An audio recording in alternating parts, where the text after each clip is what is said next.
And what about bacteria that can survive in space? We got so much great stuff coming up. Also, coming up in about 5 minutes, George Will is going to join us on the show because George wrote a piece that you might have seen for his Washington Post syndicated column. It got picked up and run some other places, including at coloradopolitics.com right here in our great state, talking about Colorado and talking about how Colorado went blue and what that means, talking about Jared Polis and all that. So we're going to talk with George Will in just a couple of minutes. But let me start you off, if I might, with a little bit of audio from this morning.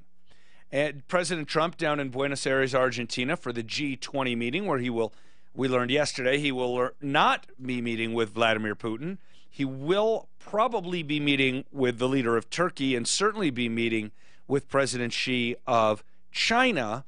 This morning, half an hour ago, less than half an hour ago, President Trump, along with the president of Mexico on his last day in office today, as well as Justin Trudeau, the Prime Minister of Canada, signed the USMCA, the U.S.-Mexico-Canada agreement, and they had a few things to say about it, or the president did. In the United States, the new trade pact will support high-paying manufacturing jobs and promote greater access for American exports across the range of sectors, including our farming, manufacturing, and service industries. And so that's what the president is saying. With our signatures today, we will formally declare the intention of our three countries to replace NAFTA with the USMCA, a truly groundbreaking achievement. So we'll see. I've got a couple quick things to say about the trade deal, the USMCA. First of all,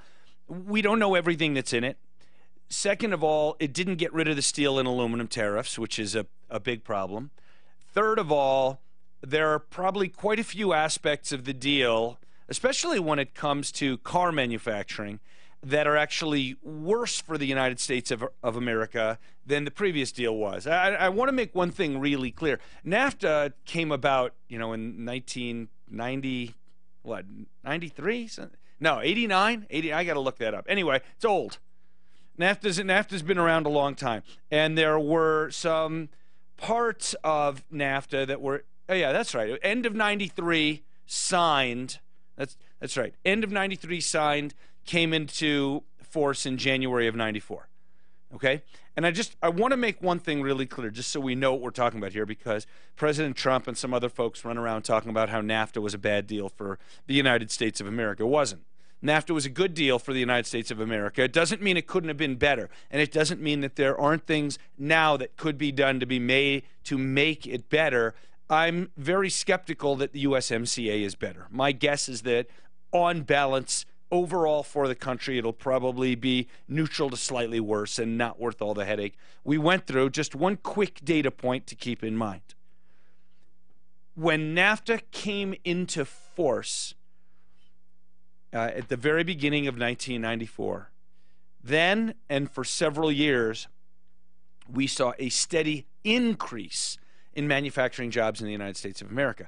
And people run around saying NAFTA killed manufacturing jobs. Just not true. It's the opposite of true. It's a lie. We saw a consistent increase in manufacturing jobs, and you can see the jump when NAFTA comes into place. And the unemployment rate in the industrial Midwest, right, Ohio, Michigan, Indiana, didn't get back down to the pre-NAFTA levels until recession 2000, 2001. So NAFTA created jobs in the United States. And you may ask, well, how could that be if, let's say, they moved some car manufacturing into Mexico? And that's because we only ever hear on the news about that part. And what you don't hear about is all the trade with Mexico and Canada that allowed Americans to import less expensive parts from Mexico, let's say, to build other things here in America that otherwise would be built overseas and just the whole thing would be imported. In other words, there were parts to make whatever it is you want to talk about, a refrigerator or a car, that were made in Mexico And since we could import the parts more inexpensively from Mexico and bring them into the U.S., it supported manufacturing jobs in the United States. I mean, it's just a perfect example of Bastiat, right? That which is seen and that which is not seen. So we will see. The last point that I want to make on this free trade treaty, though, is it is not at all clear that this treaty will get through the American Congress the way it stands right now, especially with Democrats in control of the House. We already have Pat Toomey, Republican of Pennsylvania, in the Senate against it, so we'll see. There's more to talk about on that later, but I want to bring it back to something local right now. And friend of the show, my friend George Will, whose most recent piece, Colorado's changing tint from purple to blue is bad news for Republicans. Of course, that got a lot of people here in Colorado talking. Good morning, George. Thanks for making time for me this morning. Glad to be with you. What is it about Colorado that attracts your interest so often? One of the first times you and I talked was actually about your interest in Cory Gardner's candidacy. Now you're focusing here again. What is it that you love about Colorado? Well, first of all, I came to Washington 40-some years ago, almost 50 years ago, to work on the staff of a Colorado Senator, Gordon Allott. So I've been interested in Colorado politics. But more than that, I think Colorado is widely misunderstood by people who don't have the privilege and pleasure of living there. Colorado is an urban state. The Front Range from, I guess, Pueblo all the way up to Greeley is where the political action is. It's a state with enormous sprawling suburbs that undulate east and west away from Denver. And it's there that the future of American politics will probably be settled, and it's there that in 2018 in Colorado, the Republican Party got wiped out. The Republican Party, under the current president, is doubling down on its base and only its base. The problem with that is, leaving aside the fact that the president lost the popular vote by about 6 times more than Bush lost it to Gore, leaving that aside, this country was, at the turn of the 20th century, about 40% rural. That is, 40% of the people are in agriculture. Today it's less than 2%, and the Republican Party seems determined to represent rural America and small-town America, which is just not the future, and as demographic destiny has been teaching us for a century now. What do you make of President Trump's efforts? Clearly he does appeal to rural America. He's also trying to appeal, and I think that he thinks it's successful, to Rust Belt manufacturing, blue-collar America, which is a very different thing for the Republican Party, because that used to be the home for the Dems. That's true, but 50 years ago, 1968, George Wallace mounted a strong third-party candidacy and became so far the most recent third-party candidate to win electoral votes. And he did so in no small measure by appealing to what were then called hard hats, the disaffected white working class. So this is not a new kind of net to cast if you're someone on the right side of the political spectrum. Mm-hmm. One of the interesting questions of our time is going to be this. When 2020 rolls around and Nora, Pennsylvania, and the other blasted, left-behind steel towns of the Monongahela Valley in western Pennsylvania, or Youngstown, and towns like that in Ohio, see no change whatever, because these are intractable problems that are not amenable to quick political solutions, will these people abandon the president? I think not. I think a lot of people voted for the president not in spite of his persona, but because of his persona. Mm-hmm. Indeed, I think they voted for his persona. His persona is, to these people, his program, which is to break the crockery, kick over the traces, shake things up. The question is, when it doesn't change their lives, are they going to take out the disappointment at the polls? I rather doubt it, but it's something to watch. And considering how close the races were in those few Rust Belt states that President Trump won, he wouldn't need to lose very many of them to have a very different electoral college result than happened in 2016.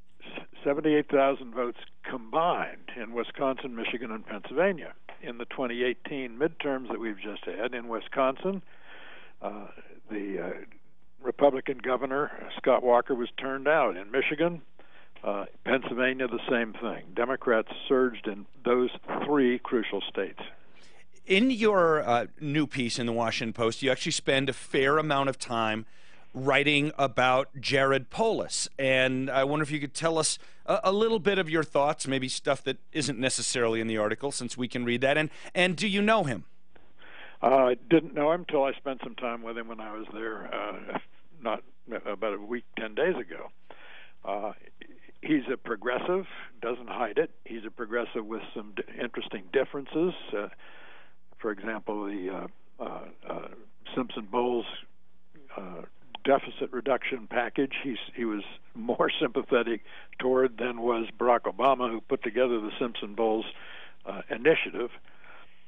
You see, here's the thing. The Democrats have, in their quest for 270 presidential electoral votes, they've got three enormous states where the Republicans simply don't compete: Illinois, California, and New York. The Republicans have one, Texas. And again, if you look at Texas, Texas is not wide open spaces with tumbling tumbleweeds and longhorn cattle. Texas is 5 enormous cities: Austin, San Antonio, Fort Worth, Dallas, and Houston. And in those cities, which are increasingly Democratic and increasingly diverse, the Republicans are just getting left behind. Ted Cruz beat Beto O'Rourke, but by what, 2.5 points, something like that? That is an ominous sign for the future. The demographic trend, demography isn't destiny, but demography is important, and the demographic shift in Texas is very ominous, because if the Democrats can take Texas, there is no plausible path for the Republicans to 270 electoral votes. None. Do you think that the weakness that we saw for the Republican Party in this last election is something that will persist past a Trump presidency? Has the Republican Party been rebranded into the party of Trump, with all that, the narrow sector that it appeals to and all the younger people and suburban women that it doesn't? Or is the Republican Party going to have to rebrand again after Trump is gone? Well, they're going to have to try, but you can't unring a bell, and you can't unsay the things he's said. And the things he has said have changed. Nothing lasts forever, but almost indelibly the Republican brand. There's a fair amount of social science that indicates that the way you cast your first vote is the way you're apt to continue voting into middle age. Therefore, the fact that the Republicans were severely spanked by millennials and people even a little older than that, it doesn't set in stone their votes for the future, but it indicates a tendency, and it's going to be very difficult to reverse that. From where you're sitting and from who you're talking to, it sounds, particularly at the end of your article, that you don't hold out a lot of hope that Republicans can recapture Colorado. Could you elaborate on whether that's really how you feel, and however you feel, maybe just explain a little bit why? And we've got about a minute. I don't think they should give up on Colorado, particularly when they have a strong candidate such as Cory Gardner going in 2020, which will help the top of the ticket. But it indicates that Colorado is in play. Colorado is purple tending toward blue. So something has to be done to change the way the party appears to the collar counties around Denver, particularly. And if it doesn't change the way it appeals, it won't appeal, and they will lose Colorado. But it's not a done deal. I mean, people can learn. Parties can adjust. Our parties are very adaptive, market-sensitive mechanisms.